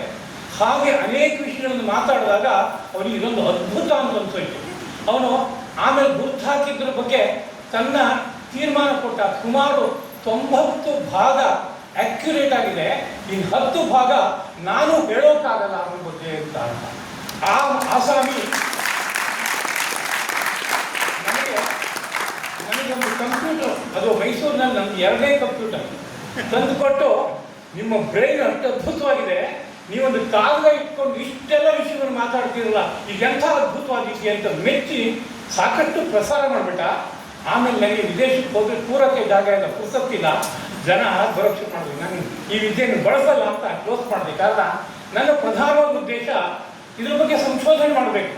ಇದೊಂದು ವಿಜ್ಞಾನ ಹೌದೇ ಅಲ್ವೇ ಸಾಬೀತು ಮಾಡಬೇಕಾದ ಜವಾಬ್ದಾರಿ ಇದೆ. ಇದರಲ್ಲಿ ಏನು ಕುಂದುಕೊರತೆಗಳು ಬಂದಿದೆ ಅದನ್ನು ನೀಗಬೇಕಾದ್ದು ನಮ್ಮ ಭಾರತೀಯರ ಕರ್ತವ್ಯ ಅಲ್ವೇ ಅನ್ನೋ ರೀತಿಯಲ್ಲಿ ಅನಿಸ್ತು. ಯಾಕೆ ಅನ್ನಿಸ್ತು ಅಂದರೆ, ಒಂದು ದಿವಸ ಯಾವುದೊಂದು ಪ್ರವಚನ ಕೊಡ್ತಾ ಇದ್ದೀನಿ, ಅಲ್ಲಿ ಯಾರೋ ಒಬ್ಬ ವಿದೇಶಿಯ ಅಧ್ಯಯನಶೀಲನಾದಂಥ ವ್ಯಕ್ತಿ 10 ಪ್ರಶ್ನೆಗಳನ್ನು ಹಾಕ ಜ್ಯೋತಿಷದ ಮೇಲೆ. ಅವನೊಂದು ಚಾಲೆಂಜ್ ಮಾಡ್ದ. ಇದನ್ನು ನಾನು ಅಲ್ಲೆಲ್ಲ ಹೇಳ್ತಾ ಇರ್ತೀನಿ. ಏನಪ್ಪ ಅಂದರೆ, ಶಂಕರಾಚಾರ್ಯರ ಜಾತಕ ಸರಿ ಇದೆಯಾ ಅಂತ ಕೇಳ್ದ. ನನಗೆ ಅಭ್ರಂತದ ಪ್ರಶ್ನೆ. ಶಂಕರಾಚಾರ್ಯರು ನಮ್ಮ ಗುರುಗಳು, ನಮ್ಮ ಭಾರತೀಯ ಪರಂಪರೆಗೆ ಪರಮಮಾನ್ಯರಾದವರು, ಅದ್ವೈತ ವೇದಾಂತವನ್ನು ಭೂಮಂಡಲದಲ್ಲಿ ಅಪಾರವಾಗಿ ಬೆಳೆಸ್ಕೊಟ್ಟವರು. ಅವ್ರ ಬಗ್ಗೆ ಇದೊಂದು ಫಂಡಮೆಂಟಲ್ ಕ್ವಶನ್ ಕೇಳ್ತಾ ಇದ್ದಾರೆ. ತುಂಬ ಪ್ರಶ್ನೆಯಾಗಿ ನನಗೆ ನಿರ್ಧಾರವಾಗಿ ಹೇಳೋಕ್ಕಾಗಲ್ಲ, ಈಗ ಸಮಯ ಬೇಕಾಗುತ್ತೆ. ಯಾಕೆ ಈ ಪ್ರಶ್ನೆ ಹಾಕ್ತಾ ಇದ್ದೀರಿ ಅಂತ ಕೇಳಿದೆ. ಅವನೊಂದು ಸಾಫ್ಟ್ವೇರ್ ಡೆವಲಪ್ ಮಾಡಿದ್ದಾರೆ. ಏನು ಅಂತ ಕೇಳಿದ್ರೆ, ಇವತ್ತು ಶಂಕರಾಚಾರ್ಯರ ಜಾತಕ ಅಂತ ನಾವು ಯಾವುದನ್ನು ಫಾಲೋ ಮಾಡ್ತಾ ಇದ್ದೀವೋ, ಶಂಕರ ದಿಗ್ವಿಜಯಲ್ಲಿ ಬಂದಿದೆಯಲ್ಲ, ಅದನ್ನು ಕಂಪ್ಯೂಟರಿಗೆ ಫೀಡ್ ಮಾಡಿದ್ರೆ ಆ ಪರ್ಟಿಕ್ಯುಲರ್ ಕಾಂಬಿನೇಷನ್, ಪ್ಲಾನೆಟರಿ ಕಾಂಬಿನೇಷನ್ನು ಯಾವಾಗ ಬರುತ್ತೆ ಅನ್ನೋದನ್ನು ತೋರಿಸುತ್ತೆ. ಅದು ಹೇಳುತ್ತೆ 5000 ವರ್ಷದ ಹಿಂದೆ ಬರುತ್ತೆ, ಇದು ಬಿಟ್ಟರೆ ಇನ್ನು 5000 ವರ್ಷದ ನಂತರ ಬರುತ್ತೆ ಅಷ್ಟೇನೆ, ಮಧ್ಯದಲ್ಲಿ ಎಲ್ಲೂ ಬರಲ್ಲ. ಅದು ನೀವು ಶಂಕರಾಚಾರ್ಯರ ಜಾತಕ ಕಾಲ್ಪನಿಕ ಅಂತ ಒಂದು ಹೇಳಿ. ಇದು ಅಕ್ಸೆಪ್ಟ್ ಮಾಡ್ಕೋಬೇಕಾದ ವಿಚಾರ, ವಿರೋಧ ಮಾಡಕ್ಕೆ ಬರಲ್ಲ. ಅವ್ರು ಯಾರು ಬೇಕಾದ್ರೂ ಹೇಳಿ, ಯಾಕಂದ್ರೆ ಇದು ಕ್ಯಾಲ್ಕುಲೇಷನ್, ಲೆಕ್ಕಾಚಾರ, ಗಣಿತ ಇದೆ, ಲೆಕ್ಕಾಚಾರ ಬಂದಿದೆ. ಆಕಸ್ಮಿಕವಾಗಿ ಇಂತಹ ಕಾರ್ಯಗಳು ಆಗಿರುತ್ತೆ ದೇಶದಲ್ಲಿ. ಯಾಕೆ ಅಂತ ಕೇಳಿದ್ರೆ, ಶಂಕರಾಚಾರ್ಯರ ವ್ಯಕ್ತಿತ್ವ ಅಂದರೆ ಅದಕ್ಕೆ ತಕ್ಕಂತೆ ಒಂದು ಕುಂಡಲಿನಿಯನ್ನು ಯೋಜನೆ ಮಾಡಿಕೊಡ್ಬೇಕು ಅಂತ ಬುದ್ಧಿ ಬರುತ್ತೆ. ಅದರಲ್ಲಿ 5 ಗ್ರಹ ಉಚ್ಚವಾಗಿರಬೇಕು ಅಂತ ಬರುತ್ತೆ. ಅವತಾರ ಅಂದರೆ 4 ಗ್ರಹ 5 ಗ್ರಹ ಉಚ್ಚವಾಗಿರಬೇಕು ಅಂತ ನಿಯಮ ಇದೆ. ಆ ಉಚ್ಚತ್ವ ಎಲ್ಲಿ ಬರುತ್ತೆ ಅಲ್ಲಿ ಕರೆಕ್ಟಾಗಿ ಆ ಜಾತಕ ಯೋಜನೆ ಮಾಡಿಕೊಟ್ರೆ ಇದು ಮ್ಯಾಚ್ ಆಗುತ್ತೆ ಅಂತ ಒಂದು ಕಾಮನ್ ಸೆನ್ಸ್. ಅದ್ರ ಮೇಲೆ ಏನೇನು ಆಗಿದೆಯೋ ಗೊತ್ತಿಲ್ಲ. ಆದರೆ ಈ ಹಿನ್ನೆಲೆಯಲ್ಲಿ ಶಂಕರಾಚಾರ್ಯರ ಬಗ್ಗೆ ಡೌಟ್ ಪಡಬೇಕಾದ ಅವಶ್ಯಕತೆ ಇಲ್ಲ. ಅದು ನಿಜವಾದ ಜಾತಕ ಸಿಕ್ಕದೆ ಯಾವುದೋ ಒಂದು ಜಾತಕ ಕಾಲ್ಪನಿಕವಾಗಿ ಮಾಡಿ ಅದರ ಪರಿಸ್ಥಿತಿ ಇವತ್ತು ಹೀಗಾಗಿದೆ ಅನ್ನೋದಕ್ಕೋಸ್ಕರ ನೆನಪಿಸ್ಕೊಂಡೆ. ಅದೇ ರೀತಿಯಲ್ಲಿ ಆ ವ್ಯಕ್ತಿ ಮಾತನಾಡುವಾಗ ಕೆಲವಾರು ವಿಷಯಗಳನ್ನು ಮಾತಾಡ್ತಾ ಒಂದೆರಡು ಮಾತುಗಳನ್ನು ಏನಾಡದ ಅಂತ ಕೇಳಿದ್ರೆ, ಈ ಯೋಗ ವಿದ್ಯೆ ಇದೆಯಲ್ಲ, ಇದು ಈ ದೇಶಗಳಿಂದಲೇ ಭಾರತಕ್ಕೆ ಹೋಗಿರೋದು ಅಂತ ಮಾತಾಡೋದು ಮೈಯೆಲ್ಲ ಹೋಗ್ಬೇಕು. ಇದು ಅಸಂಬದ್ಧ. ಇದು ನಾನು ಅನೇಕ ದೇಶಗಳಿಂದ ಅನೇಕ ಸಾರಿ ಓಡಾಡಿದೆ. ಇಸ್ರೇಲಲ್ಲಿ 6 ಸರಿ ಹೋಗಿದ್ದೆ, ಪೋರ್ಚುಗಲ್ಗೆ 6 ಸರಿ ಹೋಗಿದ್ದೆ, ಅಮೆರಿಕಕ್ಕೆ 10 ಸರಿ ಹೋಗಿದ್ದೆ. ಹೋದಲ್ಲೆಲ್ಲ ಬೇಕಾದಷ್ಟು ಚಿಂತನೆ ಮಂಥನಗಳನ್ನು ಮಾಡ್ತಾ ಇರ್ತೇನೆ ನಾನು. ಇದು ನಮ್ಮ ದೇಶಕ್ಕೆ ಮಸಿ ಬಳಿಯೋದಕ್ಕೆ ಬೇಕಾಗುವ ಒಂದು ಕುತಂತ್ರ ಅನ್ನೋ ರೀತಿಯಲ್ಲಿ ಅನ್ನಿಸ್ತು. ಇದನ್ನ ಯಥಾವತ್ತಾಗಿ ಏನಾದ್ರು ಅಕಸ್ಮಾತ್ ಅವನು ಸಾಬೀತು ಮಾಡೋದಕ್ಕೆ ಪ್ರಯತ್ನ ಪಡ್ತಾನೆ ಅಂತಾದ್ರೆ ಇದು ಯಾವುದಾದ್ರೂ ರೀತಿಯಲ್ಲಿ ಪ್ರತಿಭಟಿಸಿ ನಿಲ್ಲಬೇಕು ಅನ್ನೋ ರೀತಿಯಾದ ಪ್ರವೃತ್ತಿಯಿಂದ ಮತ್ತಷ್ಟು ಅಧ್ಯಯನಗಳನ್ನು ಮಾಡ್ತಾ ಹೋದೆ. ಆಗ ಒಂದೊಂದು ಭಾರತೀಯವಾದಂಥ ಯೋಗ ವಿದ್ಯೆಯ ಅಂಗಗಳಲ್ಲಿ ಸೂರ್ಯ ನಮಸ್ಕಾರದಿಂದ ಆರಂಭ ಮಾಡಿ ಇದೊಂದು ಅದ್ಭುತ ಪ್ರಪಂಚ, ಅರ್ಥ ಮಾಡ್ಕೊಳ್ಳೋದಕ್ಕೆ ದೀರ್ಘಕಾಲ ಪರಿಶ್ರಮಿಸಬೇಕು, ಪ್ರಯೋಗ ಕ್ಷೇತ್ರಕ್ಕೆ ಇಳಿಬೇಕು ಅನ್ನೋ ರೀತಿಯಲ್ಲಿ ಅನ್ನಿಸ್ತು. ಈ ಸಂಸ್ಥೆಯಲ್ಲಿ ನಾವು ಒಂದು ಯೋಜನೆ ಇಟ್ಕೊಂಡಿದ್ದೀವಿ. ಏನಂತ ಅಂತ ಹೇಳಿದ್ರೆ, ಸಮಗ್ರ ಭಾರತದಲ್ಲಿ ಎಲ್ಲ ಹಳ್ಳಿ 18 ಜಾತಿ ಜನಾಂಗಗಳಲ್ಲಿ ಪ್ರಾಕ್ಟಿಕಲ್ ಸೈನ್ಸ್ ಏನು ಬಂದಿದೆ ಇದಿಷ್ಟು ರಿಕಾರ್ಡ್ ಮಾಡಬೇಕು ಅಂತ. ಯಾಕಕ್ಕ ಸಂಕಲ್ಪ ಬಂತು ಅಂತ ಕೇಳಿದ್ರೆ, ನಾನು ಅಲ್ಲಿ ಹೋದಾಗ ಇಂಡಿಯಾ ದೇಶದಲ್ಲಿ ಪ್ರಾಕ್ಟಿಕಲ್ ಸೈನ್ಸ್ ಇಲ್ಲ, ಕೇವಲ ಸಿದ್ಧಾಂತ ಮಾತ್ರ, ವೇದಾಂತದ ಮಾತುಗಳನ್ನ ಆಡ್ತಾರೆ, ಇಲ್ಲಿ ಯಾವುದೇ ಹ್ಯೂಮನ್ ಎಫರ್ಟ್ ಇಲ್ಲ, ಹಾಗಾಗಿ ದೇಶ ಹಿಂದಿದೆ, ಈ ಥರದ ಅನೇಕ ಮಾತುಗಳನ್ನು ಕೇಳಿದೆ. ಆದರೆ ನಮ್ಮ ದೇಶದಲ್ಲಿ ನಾನಾ ಥರದ ಪ್ರಾಕ್ಟಿಕಲ್ ಸೈನ್ಸ್ ಇತ್ತು, ದಿನೇ ದಿನೇ ಸಾಯ್ತಾ ಇದೆ. ಯಾತಕ್ಕೆ ಸಾಯ್ತಾ ಇದೆ ಅಂದರೆ, ಆಧುನಿಕವಾದ ಚಿಂತನೆಗಳು ಒಂದು ರೀತಿಯಲ್ಲಿ ಆಕ್ರಮಣ ಮಾಡಿ ಈ ಹಳೆಯ ಚಿಂತನೆಗಳನ್ನಷ್ಟು ಮೂಲಪಾಲು ಮಾಡ್ತಾ ಇದೆ. ಇದು ದುಸ್ಥಿತಿ. ಪ್ರಾಚೀನವಾದ ಪದ್ಧತಿಯನ್ನು ಎತ್ತಿ ಸಾರೋದಕ್ಕೆ ಬೇಕಾಗುವಂತಹ, ಘೋಷಣೆ ಮಾಡೋದಕ್ಕೆ ಬೇಕಾಗುವಂತಹ ಧೀರರು ಕಡಿಮೆ ಆಗಿ ಹೋದ್ರು. ಇದರ ಪರಿಣಾಮವಾಗಿ ಒಂದು ದೃಷ್ಟಿಯಿಂದ ಪ್ರಾಚೀನವಾಗಿ ಬಂದಿರುವಂತಹ ಅನೇಕ ಪ್ರಾಕ್ಟಿಕಲ್ ಸೈನ್ಸ್ ಸತ್ತು ಹೋಗ್ತಾ ಇದೆ. ಇದನ್ನು ಉಳಿಸೋಕೆ ಪ್ರಯತ್ನ ಪಡಬೇಕು ಅನ್ನೋ ಕಾರಣಕ್ಕಾಗಿ ನಾವು ಆದ್ಯಂತ ಭಾರತದಲ್ಲಿ ಎಲ್ಲಿ ಯಾವುದಾದ್ರೂ ಒಂದು ಪ್ರಾಕ್ಟಿಕಲ್ ಸೈನ್ಸ್ ಹೇಳ್ತಾರೆ, ಉಳುಕು ತೆಗೆಯೋದಿಲ್ಲ, ದೃಷ್ಟಿ ತೆಗೆಯೋದಿಲ್ಲ, ಬೇರೆ ಇನ್ನೊಂದು ಪ್ರಯೋಗ ಇದೆ, ಅದನ್ನು ರಿಕಾರ್ಡ್ ಮಾಡೋದು ಅನ್ನೋ ರೀತಿಯಾದ ಕಾರ್ಯಕ್ರಮ ಇಟ್ಕೊಂಡಿದ್ದಲ್ಲೇ ಅದನ್ನು ಪ್ರಯೋಗಗಳನ್ನ 10 ಸರಿ ರಿಪೀಟ್ ಮಾಡಿ ಇದು ಎಷ್ಟು ಸತ್ಯಕ್ಕೆ ಸಂಗತವಾಗಿದೆ, ರಿಸಲ್ಟ್ ಓರಿಯೆಂಟೆಡ್ ಹೌದೋ ಅಲ್ವೋ ಅನ್ನೋದ್ರ ಬಗ್ಗೆ ಶೋಧನೆ ಮಾಡಿ ಅನಂತರ ಏನಾದರೂ ಸಣ್ಣ ಪುಟ್ಟ ಕರೆಕ್ಷನ್ ಆಗಬೇಕಾಗಿದ್ರೆ ಕರೆಕ್ಷನ್ ಮಾಡಿ ಮುಂದಿನ ಸಮಾಜಕ್ಕೆ ತಲುಪಿಸ್ಕೊಡ್ಬೇಕು ಅನ್ನೋ ರೀತಿಯಾದಂಥ ನೀತಿಯನ್ನು ರೂಪಿಸ್ಕೊಡ್ಬೇಕು. ನಾನು ಲಂಡನ್ಗೆ ಹೋದಾಗ ಬಂದಂಥ ಇನ್ನೊಂದು ಚಾಲೆಂಜಿಂಗ್ ವಿಷಯ ಏನಪ್ಪ ಅಂದರೆ, ನೀವು ಭಾರತದ ಜ್ಯೋತಿಷದ ಬಗ್ಗೆ ಇಷ್ಟೆಲ್ಲ ಮಾತಾಡ್ತೀರಿ, ಯಾವುದಾದ್ರು ಜ್ಯೋತಿಷದ ಬಗ್ಗೆ ಒಂದು 4-6 ವಿಷಯಗಳನ್ನು ಮಾತನಾಡಿದೆ. ಅದಾದಮೇಲೆ ಒಂದು ಹಗುರವಾದ ಮಾತು ಬಿತ್ತು ನನಗೆ ಒಬ್ಬನ ಕೈ. ನಿಮ್ಮ ಇಂಡಿಯನ್ ಕ್ಯಾಲೆಂಡರ್ ಕಥೆ ಏನಾಗಿದೆ ಗೊತ್ತಾ ಅಂತ ಕೇಳಿದ. ಇಂಡಿಯನ್ ಕ್ಯಾಲೆಂಡರ್ ಅಂದರೆ ಪಂಚಾಂಗ ಅಂತ. ಏನಾಗಿದೆ ಇಂಡಿಯನ್ ಕ್ಯಾಲೆಂಡರ್ ಅಂತ ಕೇಳಿದ್ರೆ, ಇಡೀ ದೇಶದಲ್ಲಿರುವಂತಹ ಪಂಚಾಂಗಗಳನ್ನು ಒಳಹೊಕ್ಕು ನೋಡಿದ್ರೆ 4-6 ಬೇರೆ ಬೇರೆ ತರಹ ಇನ್ಫಾರ್ಮೇಷನ್ಸ್ ಕೊಡ್ತಾ ಇದೆ. ಉದಾಹರಣೆಗೆ ಷಷ್ಠಿ ತಿಥಿ ಕಳೆದು ಸಪ್ತಮಿ ಆರಂಭ ಆಗೋದು ಎಷ್ಟೊತ್ತಿಗೆ ಅಂತ ಹೇಳಿದ್ರೆ, ಒಂದು ಪಂಚಾಂಗ ಒಂದು ಹೇಳುತ್ತೆ, ಇನ್ನೊಂದು ಪಂಚಾಂಗ ಇಲ್ಲಿ ಹೇಳುತ್ತೆ. ಯಾರೋ ಒಬ್ಬ ಹುಟ್ಟಿದ್ದು ಸತ್ತಿದ್ದು ಈ ಟೈಮನ್ನು ಇಟ್ಕೊಂಡು ತಿಥಿ ಯಾವುದು ನಕ್ಷತ್ರ ಯಾವುದು ಅಂತ ಹೇಳೋಕೆ ಹೊರಟ್ರೆ ಒಂದೇ ಪ್ರದೇಶದ ಬಗ್ಗೆ ಒಂದು ಪಂಚಾಂಗ ಒಂದು ಹೇಳುತ್ತೆ, ಇನ್ನೊಂದು ಪಂಚಾಂಗ ಇನ್ನು ಹೇಳುತ್ತೆ. ಇದನ್ನು ಬೇಸಾಗಿ ಇಟ್ಕೊಂಡು ನಾವು ಎಲ್ಲ ಕರ್ಮಗಳನ್ನ ಇಟ್ಕೊಂಡಿದ್ದೀವಿ. ನಾವು ಇವತ್ತು ಮದುವೆ ಅಂತಂದ್ರೆ ನೀನು ನಕ್ಷತ್ರ ಏನು ಒಂದು ಶುರು ಮಾಡ್ತೀವಿ, ನಿಮ್ಮ ಲಗ್ನ ಏನು ಒಂದು ಶುರು ಮಾಡ್ತೀವಿ, ಅದನ್ನು ನಂಬ್ಕೊಂಡು ವ್ಯವಹಾರ ಮಾಡ್ತಾ ಇದ್ವಿ. ಆದರೆ ಎಷ್ಟೋ ಕೇಸಸ್ಸಲ್ಲಿ ಮದುವೆ ಆಗೋಗಿದೆ, 4 ವರ್ಷದ ನಂತರ ಪರಿಶೀಲನೆ ಮಾಡೋಕ್ಕೆ ಹೋದ್ರೆ ಜಾತಕ ತಪ್ಪಾಗಿದೆ. ಯಾಕೆ ಅಂದರೆ ಅವರು ನಂಬ್ಕೊಂಡಿದ್ದಂತಹ ಪಂಚಾಂಗ ಕೊಡ್ತಾ ಇರುವ ಹಿನ್ನೆಲೆ ಮೇಲೆ ಅವರು ಜಾತಕ ಮಾಡಿದ್ದಾರೆ. ಆ ಜಾತಕ ಆಕ್ಯುರಸಿ ಇಲ್ಲ. ಯಾಕೆಂದರೆ ಪ್ರಯೋಗ ಕ್ಷೇತ್ರದಲ್ಲಿ ಇಳಿದು ವೇಧಶಾಲೆ ಯಾವ ಅಬ್ಸರ್ವೇಟರಿ ಇದೆಯೋ ಅಲ್ಲಿ ಕ್ಯಾಲ್ಕುಲೇಷನ್ ತಗೊಂಡು ಆಗಾಗ ಆಗಿರೋ ಪರಿವರ್ತನೆಗಳನ್ನು ಇಂಪ್ಲಿಮೆಂಟ್ ಮಾಡಿ ಗಣಿತ ಸರಿಪಡಿಸ್ಕೋಬೇಕಾದ ಕಾರ್ಯ ನಡೆದಿಲ್ಲ. ಇದು ದೊಡ್ಡ ಸಮಸ್ಯೆ. ಹಾಗಾಗಿ ನಾನು ಜ್ಯೋತಿಷ್ಯ ಕ್ಷೇತ್ರದಲ್ಲಿ ಆನುವಂಶಿಕವಾಗಿ ಬೆಳೆದವನಾದ್ರಿಂದ ಈ ಪಂಚಾಂಗದ ಸಮಸ್ಯೆ ಎಷ್ಟು ಭೀಕರಪ್ಪ. ಒಂದು ಕಡೆಯಲ್ಲಿ ಹೇಳ್ತೀವಿ ನಾವು ಅದ್ಭುತವಾದ ವಿದ್ಯೆ ಇದು ಅದ್ಭುತವಾದ ಒಂದು ಕಣ್ಣು, ಭೂತ ಭವಿಷ್ಯದ ವರ್ತಮಾನವನ್ನೆಲ್ಲ ಇದು ಹಿನ್ನೆಲೆಯಲ್ಲಿ ನೋಡ್ಬೋದು. ಇದರ ಈ ಕಣ್ಣಿಗೆ ಮರೆಯಾದ ವಸ್ತುವೇ ಇಲ್ಲ ಅಂತ ಅಷ್ಟು ದೊಡ್ಡ ದೊಡ್ಡ ಪ್ರಶಂಸೆಯ ಮಾತು. ಆದರೆ ತುಂಬ ಬೇಸಿಕ್ ಏನಪ್ಪ ಅಂದರೆ ಪಂಚಾಂಗನೇ ಸರಿ ಇಲ್ಲ ಅಂದರೆ ಇದಕ್ಕಿಂತ ಅವಮಾನದ ಪ್ರಸಂಗ ಇಲ್ಲ. ಹೀಗನ್ನಿಸಿ ಇದ್ರ ಜೊತೆ ಹಾಗೇನೆ ನನಗೆ ಸ್ಫೂರ್ತಿಗೆ ಬೇರೆ ಬೇರೆ ವಿಷಯಗಳು ಸೇರ್ಕೋತು. ನಾನು ಯಾರನ್ನ ಅಧ್ಯಾತ್ಮ ಗುರು ಎಂಬುದಾಗಿ ವಿಶೇಷವಾಗಿ ಭಾವಿಸ್ಕೊಂಡು ಬಂದಿದ್ದೀನೋ, ಮೈಸೂರಿನ ಅಷ್ಟಾಂಗ ವಿಜ್ಞಾನ ಮಂದಿರದ ಶ್ರೀರಂಗ ಮಹಾಗುರುಗಳು ಅಂತ, ಅವರು ಆಡಿದ ಒಂದು ಮಾತು ನನಗೆ ಅವರ ಶಿಷ್ಯರ ಮೂಲಕ ಕಿವಿ ಬಿತ್ತು. ಏನಪ್ಪ ಅದು ಅಂತ ಕೇಳಿದರೆ, ಆಯುರ್ವೇದ ಮತ್ತು ಜ್ಯೋತಿಷ ಎರಡು ವಿದ್ಯೆಗಳಲ್ಲಿ ಕಾಲಕಾಲಕ್ಕೆ ಮಾಡ್ಕೋಬೇಕಾಗಿರುವ ಪರಿಷ್ಕಾರಗಳನ್ನು ಮಾಡ್ಕೊಂಡಿಲ್ಲಪ್ಪ.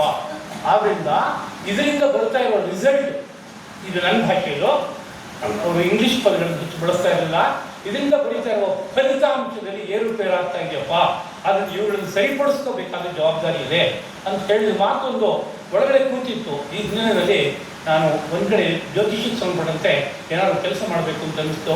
ಅಲ್ಲಿದ್ದಾಗಲೇ ಅವ್ರನ್ನೇ ಎಲ್ಲ ಕರ್ಕೊಂಡು ಗ್ರೀನಿಚ್ ಲ್ಯಾಬಿಗೆ ಹೋಗಿ ಕಂಪ್ಲೀಟಾಗಿ ಅದ್ರ ಬಗ್ಗೆ ಅದೇನು ಕೆಲಸ ಮಾಡ್ತಾ ಇದ್ದಾರೆ ಅನ್ನೋ ಬಗ್ಗೆ ವಿಷಯ ಸಂಗ್ರಹ ಮಾಡ್ಕೊಂಡ್ಬಂದೆ.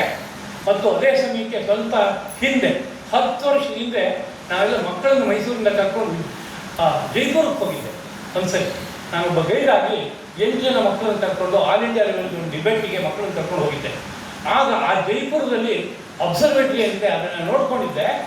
ಆದರೆ ದುರ್ದೈವದ ಸಂಗತಿ ಏನಾಗಿತ್ತು ಆಗಲೇ ಅಂತ ಕೇಳಿದ್ರೆ, ಅದು ಪ್ರಯೋಗ ಕ್ಷೇತ್ರದಲ್ಲಿ ನಿತ್ಯದಲ್ಲಿ ಬಳಕೆಯಲ್ಲಿಲ್ಲದೆ ಇರುವಂತಹ ವಸ್ತು ಪ್ರದರ್ಶನ ಆಗೋಗಿತ್ತು. ಅವತ್ತೇ ನಾವು ಎಕ್ಸ್ಪ್ಲೈನ್ ಮಾಡಿ ಅಂತ ಕೇಳಿದ್ರೆ ನನಗೆ ಯಾವುದೋ ಮಟ್ಟದ ಬ್ಯಾಕ್ಗ್ರೌಂಡ್ ಇತ್ತು. ಕಾರಣ ಸಂಸ್ಕೃತ ಕಾಲೇಜಲ್ಲಿ ಓದುವಾಗ ಸೂರ್ಯ ಸಿದ್ಧಾಂತವನ್ನು ಜ್ಯೋತಿಷ ಕೃಷ್ಣಮೂರ್ತಿಗಳಲ್ಲಿ ಅಧ್ಯಯನ ಮಾಡಿದ್ದೆ. ಗ್ರಹ ಸ್ಫುಟ ಅಂತದ್ರಲ್ಲಿ ಹೇಳ್ತಾರೆ, ಗ್ರಹ ಎಲ್ಲಿದ್ದಾನೆ ಅನ್ನೋದನ್ನ ಗಣಿತ ಮಾಡ್ಕೊಂಡು ತಗೊಂಡು ತೋರಿಸ್ಬೇಕು. ಆ ಗಣಿತ ಮಾಡಿಸಿದ್ರು ಅವರು ಕೂತ್ಕೊಂಡು. ಮಾಡಿಸಿದ್ರೆ ಗಣಿತ ಹೇಳೋದೇ ಬೇರೆ ಹೇಳ್ತಾ ಇದೆ, ಇಲ್ಲಿ ಪ್ರಾಕ್ಟಿಕಲಲ್ಲಿ ಗ್ರಹವೇ ಬೇರೆ ಕಡೆ ಇದೆ, ಮ್ಯಾಚ್ ಆಗ್ತಾ ಇದೆ. ಹೀಗಾದಾಗ ಏನಾಗುತ್ತೆ, ಗ್ರಹಣ ಮ್ಯಾಚ್ ಆಗಲ್ಲ, ದೊಡ್ಡ ಸಮಸ್ಯೆ ಬರುತ್ತೆ. ಬೇರೆದನ್ನೆಲ್ಲ ಯಾವ ಖಗೋಳ ನೋಡೋಲ್ಲ, ನಾವು ಏನು ಪಂಚಾಂಗದಲ್ಲಿ ಬಂದರೂ ಓಕೆ ಅಂತ ಅನ್ಕೋತಾರೆ. ಆದರೆ ಗ್ರಹಣ ಬಂತು ಅಂದ್ಕೊಂಡ್ರೆ ಗ್ರಹಣ ನೋಡಿದಾಗ ನನ್ನ ಪಂಚಾಂಗ 6 ತಿಂಗಳು 1 ವರ್ಷ ಮುಂಚೆನೇ ಕರೆಕ್ಟಾಗಿ ಕೊಟ್ಟಿರಬೇಕು, ಇಷ್ಟು ಗಂಟೆ ಇಷ್ಟು ನಿಮಿಷಕ್ಕೆ ಗ್ರಹಣ ಆಗುತ್ತೆ ಅಂತ. ಹಾಗಾದಾಗ ಜನ ಮೆಚ್ಚುತ್ತಾರೆ.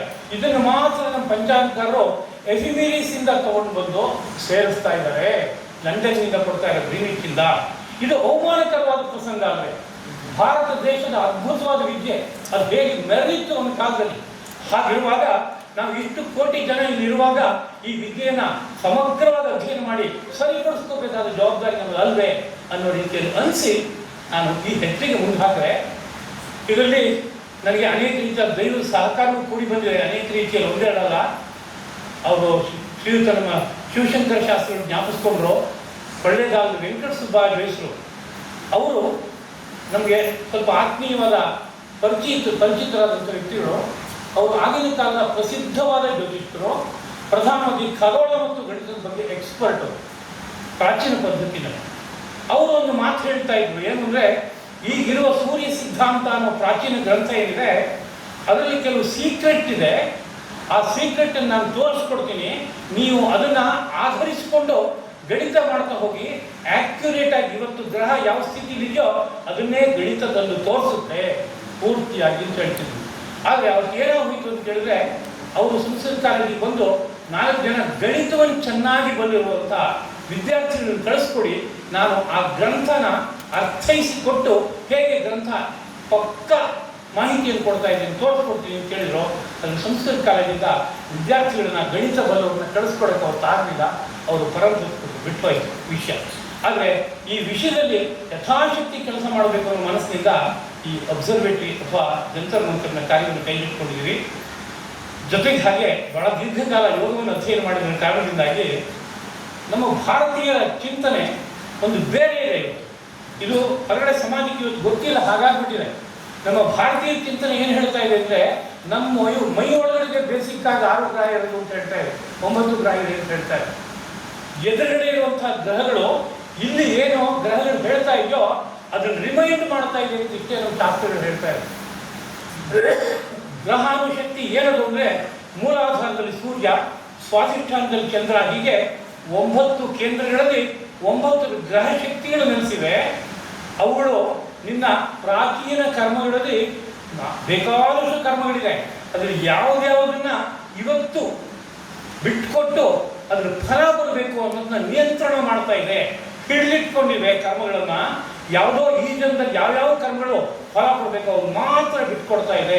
ಅದ್ರ ಹಿನ್ನೆಲೆ ಅದಕ್ಕೆ ಗ್ರಹ ಅಂತಂದು ಬಂದು ಹೊರಗಡೆ ಇರೋ ಗ್ರಹಗಳು ಇಲ್ಲಿ ಒಳಗಡೆ ಇರೋ ಗ್ರಹ ಏನು ಕೆಲಸ ಮಾಡುತ್ತೆ ಅಂತ ಜ್ಞಾಪಿಸ್ತಾ ಇದೆ ಅಷ್ಟೇ ಹೊರತು ಅದ್ರ ಇಂಪ್ಯಾಕ್ಟ್ ಅಲ್ಲ. ಜ್ಯೋತಿಷಾಸ್ತ್ರ ಹೇಳ್ತಾರೆ ಅದರ ಪರಿಣಾಮ ಅಲ್ಲ. ಸೂರ್ಯನ ರಶ್ಮಿ ಏನು ಕೆಲಸ ಮಾಡುತ್ತೆ, ಚಂದ್ರನ ರಶ್ಮಿ ಏನು ಕೆಲಸ ಮಾಡುತ್ತೆ, ಸಮುದ್ರದಲ್ಲಿ ಏರಿಳಿತಗಳು ಬರುತ್ತಲ್ಲ ಹಾಗೆ ಹ್ಯೂಮನ್ ಮೈಂಡಲ್ಲಿ ಕೆಲಸ ಮಾಡುತ್ತೆ. ಈ ಸತ್ಯ ಅಂತ ಹೇಳ್ತಾ ಇಲ್ಲ ಅವರು. ಇದು ಸತ್ಯ ಹೌದು, ಆದರೆ ಬೇಸಿಕ್ ಆಗಿ ಜ್ಯೋತಿಷಾಸ್ತ್ರ ಬೆಳೆದು ಬಂದಿದ್ದು ಹೇಗೆ ಅಂದರೆ, ನಿನ್ನ ಮೈನಲ್ಲಿ ಚಂದ್ರ ಅನ್ನೋ ಶಕ್ತಿ ಕೆಲಸ ಮಾಡ್ತಾ ಇದ್ದಾನೆ ಸ್ವಾಧಿಷ್ಠಾನ ಚಿತ್ರದಲ್ಲಿ. ಅವನು ಯಾವ ಬೇಸಿಕ್ ಮೇಲೆ ಕೆಲಸ ಮಾಡ್ತಾ ಇದ್ದಾನೆ, ನಿನ್ನ ಪೂರ್ವ ಜನ್ಮದ ಸುಕೃತ ದುಷ್ಕೃತಿಗಳು ಏನಿದೆ ಅದು ಯಾವ್ಯಾವ ಸಂದರ್ಭದಲ್ಲಿ ಕಾರ್ಯರೂಪಕ್ಕೆ ತರಬೇಕು ಅದನ್ನು ಅದು ಹೇಳ್ತಾ ಇದೆ. ಒಳಗಡೆ ಇರುವಂಥ ಗ್ರಹ ಹೊರಗಡೆ ಇರೋ ಗ್ರಹ ಅದು ಸೂಚನೆ ಕೊಡ್ತಾ ಇದೆ ಅಂತ ಹೇಳ್ತಾ ಇದೆ. ಈ ಹಿನ್ನೆಲೆಯನ್ನು ಸೇರಿಸಿಕೊಂಡು ಜ್ಯೋತಿಷದ ಬಗ್ಗೆ ಮೂಲಭೂತವಾದಂಥ ಒಂದು ಕಾರ್ಯವನ್ನು ಸಂಶೋಧನಾತ್ಮಕವಾಗಿ ಮಾಡಬೇಕು ಅನ್ನೋ ಮನಸ್ಸಿನ ವಿಷಯಕ್ಕೆ ಪ್ರವೃತ್ತರಾಗಿದ್ದೀವಿ. ಆದರೆ ಇವೆಲ್ಲ ಬಹಳ ದೊಡ್ಡ ಸಾಧನೆ. ನಮಗೆ 10-20 ವರ್ಷ ಸಾಕಾಗಲ್ಲ. ಹಿಂದೆ ದೀರ್ಘಾಯುಷಿಗಳಾಗಿ ಎಲ್ಲವನ್ನು ತ್ಯಾಗ ಮಾಡಿ ನಿರಂತರವಾಗಿ ಕೆಲಸ ಮಾಡ್ತಾ ಇದ್ರು. ನಾವು ಎಲ್ಲವನ್ನು ಹಚ್ಕೊಂಡು ಮಧ್ಯದಲ್ಲಿ ಬಿಡಿದಾಗ ಕೆಲಸ ಮಾಡ್ತಾ ಇದ್ವಿ. ಹಾಗಾಗಿ ನಾನು ಯೋಚನೆ ಮಾಡ್ತಾ ಇದ್ದೀನಿ, ನನ್ನ ಮುಂದಿನ ವಿದ್ಯಾರ್ಥಿಗಳು ಸಮರ್ಥವಾಗಿ ನಾವು ಹಾಕ್ಕೊಟ್ಟ ದಿಕ್ಕಲ್ಲಿ ಸಂಶೋಧನೆ ಮಾಡ್ತಾರೆ.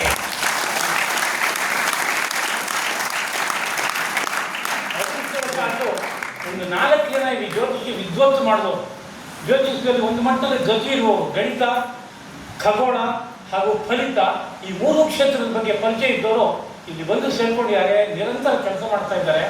ಉತ್ತರ ಹತ್ರ ಖಗೋಳದ ಬಗ್ಗೆ ಒಂದು ಸರಿಯಾದ ಅಧ್ಯಯನ, ಭಾರತೀಯ ಗಣಿತದ ಬಗ್ಗೆ ಒಂದು ಸರಿಯಾದಂತಹ ಕೂಲಂಕಷವಾದ ಅಧ್ಯಯನ. ಅದೇ ರೀತಿಯಲ್ಲಿ ಈ ಫಲಿತ ಅನ್ನೋದು ಯಾಕೆ ಹೆಚ್ಚು ಕಡಿಮೆ ಆಗ್ತಾ ಇದೆ, ಇದರ ಆಕ್ಯುರೇಸಿ ಎಷ್ಟಿದೆ, ಇದನ್ನು ಎಷ್ಟು ಇಟ್ಕೋಬೇಕಾದ ವಿಷಯ ಇದೆ, ಇದನ್ನ ಕೂಲಂಕಷವಾಗಿ ಶೋಧನೆ ಮಾಡಿ ಸಮಾಜದ ಮುಂದೆ ಇಡಬೇಕು ಅನ್ನೋ ರೀತಿಯಾದ ಉತ್ಸಾಹದಲ್ಲಿ ಅವರೆಲ್ಲ ಕಾರ್ಯಕ್ಕೆ ತೊಡಗಿದ್ದಾರೆ. ಕೆಲವು ಎಕ್ಸ್ಪೆರಿಮೆಂಟ್ ನಮಗೆ ಇದನ್ನು ಮಾಡಿ ತೋರಿಸ್ಬೋದು ಅನ್ನುವಷ್ಟು ಧೈರ್ಯ ಇದೆ, ಈಗ ಹೆಜ್ಜೆ ಇಟ್ಟಿಲ್ಲ. ಉದಾಹರಣೆಗೆ ಶಿವಶಂಕರ ಶಾಸ್ತ್ರಿಗಳಿದ್ದಾರೆ ನಮಗೆ, ಅವರು ಖಗೋಳ ಮತ್ತು ಗಣಿತದಲ್ಲಿ ತುಂಬ ಕೆಲಸ ಮಾಡಿದ್ದಾರೆ. ಫಲಿತದ ಬಗ್ಗೆ ನನಗೆ ಕೆಲಸ ಮಾಡೋದು ತುಂಬ ಮಹನೀಯರು ಬಹಳ ವರ್ಷದಿಂದ ಪರಿಚಿತ ಇದ್ದಾರೆ. ನಾನು ಚಾಲೆಂಜಿಂಗ್ ಆಗಿ ಅನೇಕ ರಹಸ್ಯವಾದ ವಿಷಯಗಳನ್ನ ಪ್ರಶ್ನೆ ಹಾಕಿದಾಗ ಆ ಜಾತಕ ಅಥವಾ ಯಾವುದೋ ಕುಂಡಿ ಇಟ್ಕೊಂಡು ಆಕ್ಯುರೇಟ್ ಆಗಿ ಮಾತಾಡಿದ್ದು ಅತ್ಯಂತ ಆಶ್ಚರ್ಯಜನಕವಾದ ವಿಚಾರಗಳಾಗ್ತದೆ. ಇದು ಹೇಗಿದ್ರು ಹೇಳೋಕ್ಕಾಗುತ್ತೆ, ಏನು ಸೈನ್ಸ್ ಇದು ಬೇಸಿಕ್ ಆಗಿ ಅಂತ ಆ ಕುತೂಹಲದಿಂದ ದೀರ್ಘಕಾಲವನ್ನು ನಾವು ಶೇರ್ ಮಾಡಿದ್ವಿ. ನಾವು ಶೋಧನೆ ಮಾಡಬೇಕು ಅಂತ ಹೊರಟ್ವಿ. ಏನಪ್ಪ ಅಂತ ಹೇಳಿದ್ರೆ, ನೋಡಿ 7 ಸಮಿತಿ ಇದೆ ದೇಶದಲ್ಲಿ. ಸಮಿತಿನ ಇನ್ನು ಪೂರ್ತಿ ಸತ್ತೋಗಿಲ್ಲ ಅಲ್ವಾ, ಹೋಮ ಮಾಡುವಾಗ ಹಾಕೋ ಕಡ್ಡಿ ಅಗ್ನಿ, ಅದು 7 ಗ್ರಹಗಳಿಗೆ ರಿಲೇಟೆಡ್ ಆಗಿರೋದು, ಸಂಬಂಧಪಟ್ಟದ್ದು. ಯಾರೋ ಒಬ್ಬ ಯಾವುದೋ ಒಂದು ಸಮಿತಿಯನ್ನು ಕೈಲಿ ಇಟ್ಕೊಂಡಿರ್ತಾನೆ ಅಂತ ಇಟ್ಕೊಳ್ಳಿ, ಅವ್ನು ಯಾವ್ದು ಇಟ್ಕೊಂಡಿದ್ದಾನೆ ಅಂತ ಯಾರಿಗೂ ಹೇಳಲ್ಲ. ಒಬ್ಬ ಜ್ಯೋತಿಷ್ಕ ಅದನ್ನು ಪತ್ತೆ ಹಚ್ಚೋಕ್ಕಾಗತ್ತೆ ಅಂದರೆ ಇದು ಸೈನ್ಸ್ ಅಂತ ಹೇಳ್ತಿರೋ ಹೇಳೋದು. ಒಬ್ಬ ಜ್ಯೋತಿಷ್ಕ ಇವನ ಕೈಯಲ್ಲಿ ಇಂಥದ್ದೇ ಸಮಿತಿದೆ, ಅದು ಪರಾಜ ಸಮಿತದೆ, ಚಂದ್ರನಿ ಸಂಪಡಿ ಇಲ್ಲ ಇನ್ನೊಂದು ಔದುಂಬರ ಸಮಿತಂತೆ. ಹೇಳೋಕ್ಕಾಗುತ್ತೆ ಅಂದರೆ ಸೈನ್ಸ್ ಅಂತ ಯಾಕೆ ಹೇಳೋಲ್ಲ ಹೇಳಿ? ಅಬ್ಸರ್ವೇಟಿವ್ನ ನೀವು ಯಾವ ಥರ ಡಿಸಿಷನ್ಸ್ ತಗೋತಾ ಇದ್ದೀರಿ? ಲಿಟ್ಮಸ್ ಪೇಪರ್ನ ಎಲ್ಲೋ ಇಟ್ಟ ಕೆಂಪು ಬಂದು ಹೀಗೆ ಅಂತ ಹೇಳ್ತೀರಿ. ಅದು ಇನ್ನೊಂದು ಕಲರ್ ಬಂದರೆ ಅದಕ್ಕೆ ಅರ್ಥ ಹೀಗೆ ಅಂತ ನೀವು ಹೇಗೆ ಹೇಳ್ತೀರೋ ಹಾಗೆ ಇದು ಒಂದು ವಿದ್ಯೆ. ಆದರೆ ಕಳಚಿ ಹೋಗಿದೆ. ಇವತ್ತು ಪ್ರಯೋಗಬದ್ಧವಾಗಿ ತೋರಿಸೋಕ್ಕಾಗ್ತಾ ಇಲ್ಲ, ಕಾರಣ ಅಧ್ಯಯನ ಹಾಳಾಗಿದೆ. ಆಧುನಿಕ ಶಿಕ್ಷಣಕ್ಕೆ ಮೈಗೊಟ್ಟಂತಹ ಭಾರತೀಯರು ಸಂಪೂರ್ಣವಾಗಿ ತಮ್ಮ ವಿದ್ಯೆಗಳನ್ನು ಮರೆತು ಬಿಟ್ಟು ಸಂಪೂರ್ಣವಾಗಿ. ಅಷ್ಟು ಮಾತ್ರ ಅಲ್ಲ, ತಿರಸ್ಕಾರ ಬುದ್ಧಿಯು ಬರುವಂತೆ ಶಾಲಾ ಕಾಲೇಜುಗಳಲ್ಲಿ ಮುಖಾನ ಬದಲಾಯಿಸ್ಬಿಟ್ಟು ಸಂಪೂರ್ಣವಾಗಿ. ಇದರ ಪರಿಣಾಮವಾಗಿ ಇವೆಲ್ಲ ಒಂಥರ ಔಟ್ಡೇಟೆಡ್ ಅನ್ನೋ ಪದಕ್ಕೆ ವಿಷಯ ಆಗೋಯಿತು. ಕೆಲವರು ಮೂಲೆಯಲ್ಲಿಡುವಂಥ ಪರಿಸ್ಥಿತಿ ಬಂದಾಯಿತು. ಆದರೆ ವಿಷಯ ಹಾಗಿಲ್ಲ. ಅನೇಕ ವಿಚಾರಗಳನ್ನು ಪ್ರಯೋಗಬದ್ಧವಾಗಿ ಮಾಡಿ ತೋರ್ಸೋಕ್ಕಾಗುತ್ತೆ ಅಂತ ಅನಿಸ್ತಾ ಇದೆ. ಆದರೆ ನಾವಿವತ್ತು ಈ ಮಾರ್ಗದಲ್ಲಿ ಆಡಿದ ಮಾತ್ರಕ್ಕೆ ನಾಳೆ ಬೆಳಗ್ಗೆ ಏನಾದರೂ ಚಾಲೆಂಜ್ ಮಾಡಿ ಕೂತ್ಕೊಂಡ್ರೆ ನಾವು ತೋರ್ಸೋಕ್ಕೆ ಈಗ ರೆಡಿ ಇಲ್ಲ. ಕಾರಣ ಸಿದ್ಧತೆ ಇನ್ನೂ ತುಂಬ ಮಾಡ್ಕೋಬೇಕಾಗಿದೆ. ಆ ಸಿದ್ಧತೆ ಹೇಗಿರಬೇಕು ಅಂದರೆ ಒಂದ್ಸರಿ ಇಟ್ಟ ಮೇಲೆ ಇದನ್ನು ಯಾರು ಅನ್ವಯಿಸೋಕ್ಕಾಗ್ಬೋದು ಹಾಗಿರಬೇಕಾಗಿದೆ. ಅದು ನಿಜವಾದಂಥ ವಿದ್ಯಾವಂತಿಕೆ. ಹಾಗಿತ್ತು ಹಿಂದಿನ ಕಾಲದಲ್ಲಿ. ಮುಖ್ಯ ಪ್ರಶ್ನೆ ಅಂತಿತ್ತು ಜ್ಯೋತಿಷದಲ್ಲಿ. ಯಾರು ಒಬ್ಬ ಜ್ಯೋತಿಷ್ಯವನ್ನು ಅಧ್ಯಯನ ಮಾಡಿದಾನೆ ಹೊಸದಾಗಿ ಅಂತ ಕೇಳಿದ್ರೆ ರಾಜರು ಅವನನ್ನು ಆಸ್ಥಾನಕ್ಕೆ ಕರೆಸಿ ಪರೀಕ್ಷೆ ಮಾಡ್ತಾ ಇದ್ರು. ಏನು ಪರೀಕ್ಷೆ ಅಂತ ಗೊತ್ತಾ? ರಾಜರು ಒಂದು ಕೈಯಲ್ಲಿ ಒಂದು ಪದಾರ್ಥ ಮುಟ್ಟಿ ಇಟ್ಕೊಂಡು ನಾನು ಏನು ಇಟ್ಕೊಂಡಿದ್ದೀನಿ ನೀನು ಹೇಳಬೇಕು, ಹಾಗಾದರೆ ನೀನು ಜ್ಯೋತಿಷ್ಯವನ್ನು ನಾವು ಮೆಚ್ತೀವಿ ಅಂತ. ಅವನೊಂದು ಕಲ್ಲು ಇಟ್ಕೊಂಡಿರ್ಬೋದು, ತುಳಸಿ ಕುಡಿ ಇಟ್ಕೊಂಡಿರ್ಬೋದು, ಒಂದು ದೇವರ ಸಣ್ಣ ವಿಗ್ರಹ ಇಟ್ಕೊಂಡು ಕೂತಿರ್ಬೋದು, ಮಣ್ಣು ಇಟ್ಕೊಂಡು ಕೂತಿರ್ಬೋದು. ಆಗ ಇದನ್ನು ಅವನು ಜ್ಯೋತಿಷ್ಯದ ಕಣ್ಣಿಂದ ಶೋಧನೆ ಮಾಡಿ ಇದು ಇಂಥದ್ದೇ ಪದಾರ್ಥ ಇಟ್ಕೊಂಡಿದ್ದೀವಿ, ಇದ್ರ ಬಣ್ಣ ಹೇಗಿದೆ, ಇದ್ರ ಗಾತ್ರ ಹೇಗಿದೆ, ಇದಕ್ಕೆ ಇಷ್ಟು ತೂಕ ಇದೆ, ಬಹುಮಟ್ಟಿನ ಇನ್ಫಾರ್ಮೇಷನ್ ಎದುರುಗಡೆ ನೋಡೋದು ಹೇಗೋ ಹಾಗೆ ಕೊಡೋದು ಬರುತ್ತೆ. ಇದಕ್ಕೆ ಮುಖ್ಯ ಪ್ರಶ್ನೆ ಅಂತ ಕರೆಯಾರೆ. ಭೋಜನ ಪ್ರಶ್ನೆ ಅಂತ ಇನ್ನೊಂದಿತ್ತು. ಏನು ಗೊತ್ತಾ? ಮಹಾರಾಜರ ಬಳಿ ಹೋದರೆ ಅವರು ಈ ಜ್ಯೋತಿಷ್ಕನ ಆಳಾದ ಇಟ್ಟಿದೆ ಅಂತ ಅಳ್ಳೋಕ್ಕೋಸ್ಕರವಾಗಿ ನಾನು ಇವತ್ತು ಭೋಜನ ಮಾಡಿದ ವಿಷಯಗಳ ಬಗ್ಗೆ ನಿಮ್ಮ ಜ್ಯೋತಿಷ್ಶಾಸ್ತ್ರದ ಕಣ್ಣಿನಿಂದ ಅಳೆದು ಹೇಳಿ ಅಂತ. ಆಗ ಇವನು ಹೇಳಬೇಕಾಗುತ್ತೆ ಏನಪ್ಪ ಅಂದರೆ ನಿನ್ನ ಎಲೆಯಲ್ಲಿ ಬಲಗಡೆ ಈ ತುದಿನಲ್ಲಿ ಒಂದು ಪಾಯಸ ಇತ್ತು ಅಂತ. ಇದು ಗೊತ್ತಿರುತ್ತೆ ನಮ್ಮೆಲ್ಲರಿಗೂ ಕೂಡ, ಪಾಯಸ ಜಾಗ ಇದು ಅಂತ. ಆದರೆ ಅದು ಗೋಧಿಯಿಂದ ಮಾಡಿದ್ದು, ಅದರಲ್ಲಿ ಇಂಥ ವಸ್ತುಗಳು ಸೇರ್ಕೊಂಡಿದೆ, ಅದು ನಿನಗೆ ಇಷ್ಟ ಅಲ್ಲ, ನಿನ್ನ ಆರೋಗ್ಯಕ್ಕೆ ಅನುಕೂಲ ಅಲ್ಲ. ಹೀಗೆ ಅದ್ರ ಬಗ್ಗೆ ವಿಶ್ಲೇಷಣೆ ಮಾಡ್ತಾ ಹೋದಾಗ ಅನೇಕ ಸತ್ಯಗಳು ಪ್ರಕಾಶಿತವಾಗ್ಬಿಡುತ್ತೆ. ಒಟ್ಟಲ್ಲಿ ಬಂದಿರುವಂತಹ ಅನೇಕ ತಿಂಡಿ ಕೀರ್ತಿಗಳ ಬಗ್ಗೆ. ಉದಾಹರಣೆಗೆ ಇವತ್ತು ನಾವು ಜಿಲೇಬಿ ಅಂತ ಹೇಳ್ತೀವಲ್ಲ, ಆ ಜಿಲೇಬಿ ಬಗ್ಗೆ ಅದು ಜ್ಯೋತಿಷದ ಪ್ರಶ್ನೆ ಬಂದರೆ ಅಲ್ಲಿ ಹೇಗೆ ಬರುತ್ತೆ ಅಂತ ಕೇಳಿ ನೋಡಿ, ವೃತ್ತಾಕಾರವಾದ ದುಂಡಿಗಿದೆ, ಅದ್ರ ಒಳಗಡೆ ಏನೋ ಒಂದು ಲಿಕ್ವಿಡ್, ಒಂದು ದ್ರವ ಸೇರಿದೆ. ಆ ದ್ರವ ಸಿಹಿಯಾಗಿದೆ. ಇದ್ರ ಬಣ್ಣ ಸ್ವಲ್ಪ ಕೆಂಪು ಮತ್ತು ಹಳದಿ ಮಿಶ್ರಿತವಾಗಿದೆ, ತುಂಬ ಮೃದುವಾಗಿರುತ್ತೆ, ಒಂಥರ ಕರ್ಮ್ ಅಂತ ತೆಗಿಯೋ ಥರ ಇದೆ. ಹೀಗೆ ಹೇಳಿದರೆ ಇವನೊಂಥರ ಇಂಡೈರೆಕ್ಟ್ ಆಗಿ ಜಿಲೇಬಿ ಮುಟ್ತಾ ಇದ್ದಾರೆ ಅಂತ ಹೇಳಬೇಕಾ? ಹೇಳಲ್ಲ, ಮುಟ್ಟೋಕ್ಕಾಗುತ್ತೆ. ಅಷ್ಟು ವಿಷಯ ಜ್ಯೋತಿಷದಲ್ಲಿದೆ. ಆದರೆ ಕಳಚಿ ಹೋಗಿದೆ ವಿದ್ಯೆ. ಯಾಕೆ ಅಂದರೆ ಅಧ್ಯಯನನೇ ಇಲ್ಲ. ಇನ್ನೊಂದು ಕಾಲದಲ್ಲಿ 12 ವರ್ಷಗಳ ಕಾಲ ಗುರುಕುಲದಲ್ಲಿ ಹೋಗಿ ಗುರುವಿನ ಮನೆಯಲ್ಲಿ ಆನುವಂಶಿಕವಾಗಿ ತಾವು ಕಲಿತ ವಿದ್ಯೆಯನ್ನು ಅಲ್ಲಿ ಹೋಗಿ ಕಲಿತಾ ಇದ್ರು ಗುರುವಿನ ಮೂಲಕವಾಗಿ. ಹಾಗೆ ಕಲಿತು ಅದಕ್ಕೆ ಬೇಕಾಗುವ ಸಿದ್ಧತೆಯನ್ನು ಜೊತೆಗೆ ಇಟ್ಕೊಂಡು ಈ ಕಾರ್ಯವನ್ನು ಮಾಡ್ತಾ ಇದ್ರು. ಆದ್ದರಿಂದ ಜ್ಯೋತಿಷ ಅಂದರೆ 100% ಸತ್ಯವಾದ ವಿದ್ಯೆ ಆಗಿದೆ. ಇವತ್ತು ಪಂಚಭೂತಿ ಪಂಚನಭೂತಿ ಅಂತ ಹಾಸ್ಯ ಮಾಡ್ತಾರೆ. ಹಾಗಂದ್ರೇನು ಅಂದರೆ ಜ್ಯೋತಿಷ್ಕ ಹೇಳುವಂತಹ ಮಾತುಗಳಲ್ಲಿ 5 ಸರಿ ಆಗುತ್ತೆ, 5 ತಪ್ಪಾಗುತ್ತೆ. ಇದಕ್ಕೆ ನಮ್ಮ ಒಬ್ಬರು ಅಧ್ಯಾಪಕರು ತಮಾಷೆ ಹೇಳ್ತಾ ಇದ್ರು. 10 ಜನ ಬಂದು ಮಕ್ಕಳಾಗೋರು ಬಂದು ಒಂದು ಸ್ವಲ್ಪ ದಿವಸದಲ್ಲಿ ನನ್ನ ಮಗು ಆಗುತ್ತೆ, ಗಂಡಾಗುತ್ತೋ ಹೆಣ್ಣಾಗುತ್ತೋ ಅಂತ ಕೇಳಿದ್ರು ಜ್ಯೋತಿಷ್ಕನಿಗೆ. ಇದಕ್ಕೆ 2 ಚಾನ್ಸ್ ಸಬ್ಜೆಕ್ಟ್, ಒಂದು ಗಂಡು ಒಂದು ಹೆಣ್ಣು. ಯಾವುದೋ ಒಂದು ಹೇಳಿದ್ರೆ ರ್ಯಾಂಡಮ್ ಆಗಿ ಏನಾಗುತ್ತೆ, ಒಂದಷ್ಟು ಸರಿಯಾಗಿ ಹೋಗುತ್ತೆ. ಇದೆಲ್ಲ ಜ್ಯೋತಿಷ್ಯ ಅಂತ. 10 ಜನ ಬಂದು ಪ್ರಶ್ನೆ ಕೇಳಿದ್ರೆ 10 ಆ್ಯಕ್ಯುರೇಟ್ ಆಗಿದ್ರೆ ಮಾತ್ರ ಜ್ಯೋತಿಷ್ಯ. ಇದರದ್ದು ವಿಜ್ಞಾನ ಆಗಲ್ಲ. ಜ್ಯೋತಿಷ್ಯನ ವಿಜ್ಞಾನ ಅಂತ ಕರೆಯಾರ ಭಾರತೀಯರು. ಅದನ್ನು ಯಾವುದೋ ಒಂದು ರೀತಿಯಾದ ಕಾಲ್ಪನಿಕವಾದಂತಹ ಯಾವುದೋ ಒಂದು ಮಾಯಾವಿದ್ಯೆ ಅಂತ ಕರೆದಿಲ್ಲ. ಅದು ಯುಕ್ತಿಯುಕ್ತವಾಗಿ ಸಕ್ರಮವಾಗಿ ಈ ಸತ್ಯ ಇಲ್ಲಿದೆ ಅನ್ನೋದು ಹೇಳೋಕೆ ಬೇಕಾಗ್ಬಿಟ್ಟು ವಿಷಯಗಳಿಂದ ಕೂಡಿದೆ. ಆದರೆ ಇವತ್ತು ಈ ಅಭ್ಯಾಸ ಗಳಿಸೋಗಿದೆ. ಇಂಥ ಅಪೂರ್ವವಾದಂಥ ಜ್ಯೋತಿಷ್ಯ ವಿದ್ಯೆ ಮತ್ತೆ ಉಳಿಬೇಕು. ನನ್ನ ಪ್ರಾಚೀನವಾದಂಥ ಪರಿಚಿತವಾದಂಥ ಜ್ಯೋತಿಷ್ಯ ವಿದ್ವಾಂಸರು ಹೇಳ್ತಾ ಇದ್ರು, ಜ್ಯೋತಿಷ್ಯ ವಿದ್ಯೆಯಿಂದ 1000 ಕುಲಗಳು ಉದ್ಧಾರ ಆಗಿದೆ ಅಂತ. ಹೇಗೆ ಅಂತ ಕೇಳಿದ್ರೆ ಇಡೀ ಕುಲದ ಆಗುಹೋಗುಗಳನ್ನಟ್ಟು ಜ್ಯೋತಿಷ ಮೂಲಕ ಶೋಧನೆ ಮಾಡಿ ಇಲ್ಲಿ ಏನು ಸಮಸ್ಯೆ ಇದೆ ಅಂತ ಪರಿಹರಿಸೋದಕ್ಕೆ ಪ್ರಯತ್ನ ಪಟ್ಟಾಗ ಕುಲದಲ್ಲಿ ದೊಡ್ಡ ಸಮಸ್ಯೆ ಹೊರಟೋಗಿ 4-6 ವರ್ಷಗಳ ನಂತರದಲ್ಲಿ ಹೊಸ ಚಿಗುರು ಹೊಡೆದಂತೆ ಕುಲ ಪೂರ್ತಿ ಬೇರೆ ರೂಪವನ್ನು ತಾಳುತ್ತೆ. ಇದನ್ನು ಪ್ರತ್ಯಕ್ಷತಃ ನೋಡಿದ್ವಿ ಅಂತ ಹೇಳ್ತಾ ಇದ್ರು. ನಾವು ಪ್ರತ್ಯಕ್ಷತಃ ನೋಡಿದ್ವಿ. ಅಷ್ಟು ಅದ್ಭುತವಾದಂಥ ವಿದ್ಯೆ. ಅಂಥ ವಿದ್ಯೆ ಒಂದು ವೇದ ಪುರುಷನ ಕಣ್ಣು ಎಂಬ ಕರೆಯಲ್ಪಟ್ಟಂಥ ವಿದ್ಯೆ ಸಹಜವಾಗಿ ಉಳಿಬೇಕಾದ ಕರ್ತವ್ಯ ಅಲ್ವೇ? ನಮ್ಮ ಅಪೂರ್ವ ಸಂಪತ್ತಿನ ಹಟ್ಟನ್ನು ನಾವು ಸಂಪೂರ್ಣವಾಗಿ ಕಳ್ಕೊತಾ ಇದ್ದೀವಿ. ಇನ್ಯಾವುದೋ ವ್ಯಾಮೋಹಕ್ಕೆ ತುತ್ತಾಗ್ತಾ ಇದ್ದೀವಿ. ಲಂಡನ್ನಲ್ಲೋ ಅಮೆರಿಕಾದಲ್ಲೋ ಜರ್ಮನಿನಲ್ಲೋ ಯಾರೊಬ್ಬ ಹೇಳ ಅಂದರೆ ಅದು ಸತ್ಯ ಅಂತ ಅನ್ಕೋತಾ ಇದ್ದೀವಿ. ನಮ್ಮ ಮನೆಯ ಭಾಗದಲ್ಲಿ ವಿಜ್ಞಾನಿಗಳಿಗೆ ಮೀರಿಸಿದ ಕೋಟಿ ಕೋಟಿ ಪಾಲು ಜ್ಞಾನ ಇರುವಂತಹ ಕೃಷಿ ಮಾಡಿಕೊಟ್ಟ ವಿದ್ಯೆ ಬಗ್ಗೆ ಅಪನಂಬಿಕೆ ಪಡ್ತಾ ಇದ್ದೀವಿ. ಇದು ಎಷ್ಟು ಮಟ್ಟಿಗೆ ಸರಿಯಾಗುತ್ತೆ? ಸ್ವದೇಶಾಭಿಮಾನ ಬೇಡವಾ? ಅದು ಮುಗ್ಧಾಭಿಮಾನ ಅಲ್ಲ, ಅಂಧಾಭಿಮಾನವಲ್ಲ, ಸತ್ಯದ ಮೇಲೆ ನಿಂತದ ಅಭಿಮಾನ ಬೇಡವ ಭಾರತೀಯರಿಗೆ. ಈ ನೇರದಲ್ಲಿ ಯಥಾಶಕ್ತಿ ಯೋಗದ ಬಗ್ಗೆ, ಅದೇ ರೀತಿಯಲ್ಲಿ ಆಯುರ್ವೇದದ ಬಗ್ಗೆ, ಅದೇ ರೀತಿಯಲ್ಲಿ ಜ್ಯೋತಿಷದ ಬಗ್ಗೆ ಕೆಲಸ ಮಾಡಬೇಕು ಅನ್ನೋ ನೇರದಲ್ಲಿ ಈ ಹೆಜ್ಜೆಯನ್ನಿಟ್ಟಿದ್ದೀವಿ ನಾವು. ಆದರೆ ಇದು 10 ಜನರ ಸಹಕಾರದಿಂದ ಮಾತ್ರ ಸಾಧ್ಯ. ಇನ್ನೂ ಆಗಬೇಕಾದ ಕೆಲಸಕ್ಕೆ ನನಗೆ 35 ಕೋಟಿ ಬೇಕು. ಹಾಗಂತ ಇದೇನ್ರಿ ಹೀಗಂತಿರೋದಾದರೆ ನಾನು ಯಾರೋ 300 ಕೋಟಿ ಅಷ್ಟು ಕೆಲಸ ಮಾಡ್ಕೊಂಡಿದ್ದೀನಿ. 35 ಕೋಟಿ ಯಾವುದಕ್ಕ? ಈ ಭೂಮಿಗೆ ಇವತ್ತು 300 ಕೋಟಿ ಅಷ್ಟು ಬೆಲೆ ಇದೆ. ಅಂಥ ಸಂಪತ್ತುಗಳನ್ನು ಬೇಕಾದಷ್ಟು ಮಾಡ್ಕೊಂಡಾಗಿದೆ. ಅದನ್ನು 30 ಕೋಟಿ 35 ಕೋಟಿ ದೊಡ್ಡ ಲೆಕ್ಕ ಅಲ್ಲ.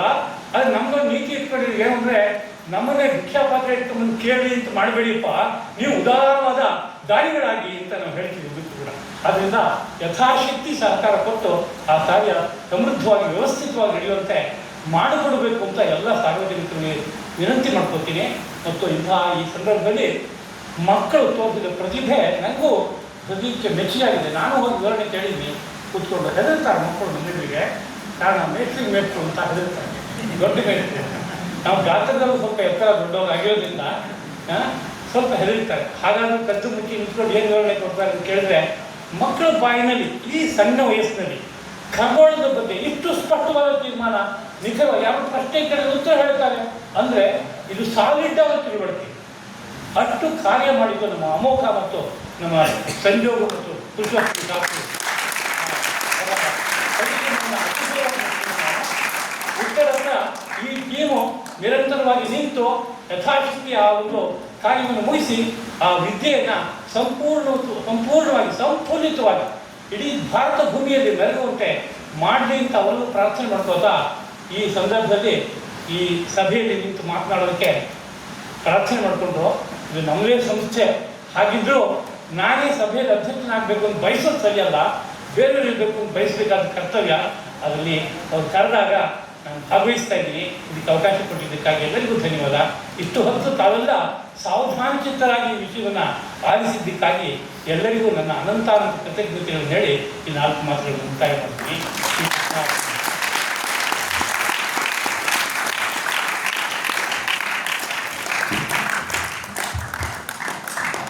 ಅಧ್ಯಕ್ಷ ವಚನದಲ್ಲಿ ಸಂಸ್ಥೆಯ ಮೂಲಭೂತ ಚಿಂತನೆ ಮತ್ತು ಮುಂದೆ ಆಗಬೇಕಾಗಿರುವಂತಹ ಕಾರ್ಯಗಳ ಬಗ್ಗೆ ವಿಶಿಷ್ಟವಾಗಿರುವಂತಹ ನೋಟವನ್ನು ತಿಳಿಸಿಕೊಟ್ಟ ಪೂಜ್ಯ ಆಚಾರ್ಯರಿಗೆ ವಂದನೆಗಳನ್ನು ಸಮರ್ಪಿಸಿ ಇದೀಗ ವಂದನಾರ್ಪಣೆಯನ್ನು ನಿರ್ವಹಿಸಿಕೊಡಬೇಕು ಎಂಬುದಾಗಿ ವಿದ್ವಾನ್ ಗಣಪತಿ ಭಟ್ ಅವರಲ್ಲಿ ವಿನಂತಿ.